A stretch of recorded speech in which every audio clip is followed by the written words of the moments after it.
Adam اور زین کا جادوئی سفر۔ ایڈم اور زین دو بہترین دوست تھے۔ دونوں کو مہم جوئی اور پرانی کہانیاں سننے کا شوق تھا۔ ایک دن جب وہ اپنے اسکول کی لائبریری میں بیٹھے ہوئے تھے، ایڈم کو ایک پرانی گرد سے بھری کتاب ملی۔ کتاب کے سرورق پر لکھا تھا، جادوئی دروازے کا راز۔ یہ تو بہت پرانی لگ رہی ہے، زین نے حیرت سے کہا۔ چلو دیکھتے ہیں کہ اس میں کیا لکھا ہے۔ ایڈم نے جلدی سے کتاب کھولی۔ جیسے ہی انہوں نے پہلی سطر پڑھی، اچانک کتاب سے روشنی نکلنے لگی اور پورا کمرہ چمک اٹھا۔ اس سے پہلے کہ وہ کچھ سمجھ پاتے، وہ دونوں غائب ہو چکے تھے۔ جب روشنی کم ہوئی تو ایڈم اور زین نے خود کو ایک عجیب و غریب جنگل میں پایا۔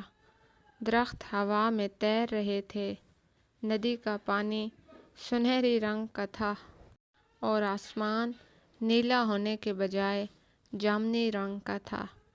یہ ہم کہاں آ گئے؟ زین نے گھبرا کر کہا۔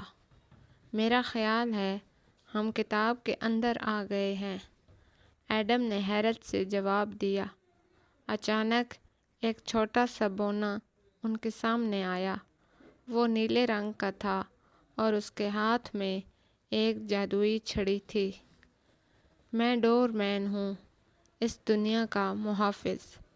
تم کون ہو اور یہاں کیسے آئے ہو؟ بونے نے پوچھا۔ ایڈم اور زین نے اسے سب کچھ بتا دیا۔ ڈور مین نے ایک گہری سانس لی اور کہا، اگر تم یہاں آ گئے ہو تو شاید قسمت نے تمہیں خاص مشن کے لیے چنا ہے۔ ڈور مین نے انہیں بتایا کہ اس دنیا میں ایک خطرناک جادوگر مالکوس نے قبضہ کر لیا ہے۔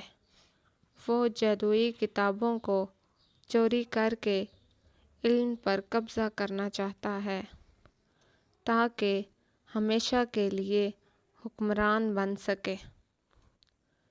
صرف ایک ہی راستہ ہے اسے روکنے کا۔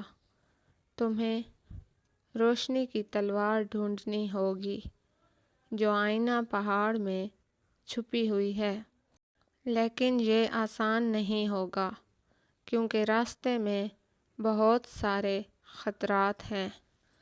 ایڈم اور زین نے ایک دوسرے کی طرف دیکھا اور ایک ساتھ کہا، ہم تیار ہیں۔ سفر شروع ہوا۔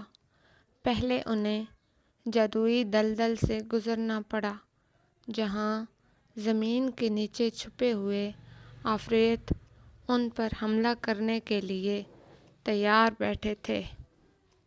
زین نے اپنی ذہانت کا استعمال کرتے ہوئے پانی پر تیرنے والے پتھروں کا راستہ بنا دیا اور وہ دلدل پار کر گئے۔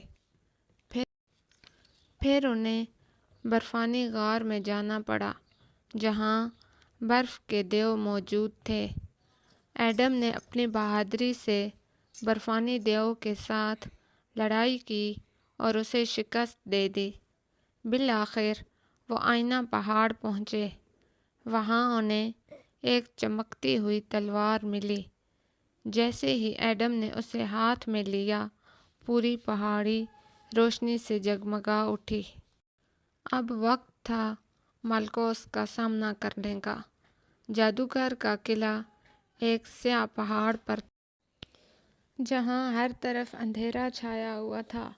مالکوس نے غصے سے کہا، تمہیں لگتا ہے کہ تم مجھے ہرا سکتے ہو؟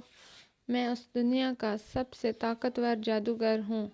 لیکن ایڈم نے روشنی کی تلوار بلند کی اور زین نے اپنی ہوشیاری سے جادوگر کی کمزوری تلاش کی۔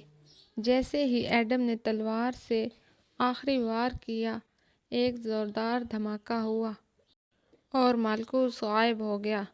اس کے جاتے ہی پوری دنیا دوبارہ روشنی میں نہا گئی۔ درخت ہرے ہو گئے، آسمان نیلا ہو گیا اور ہر طرف روشنی پھیل گئی۔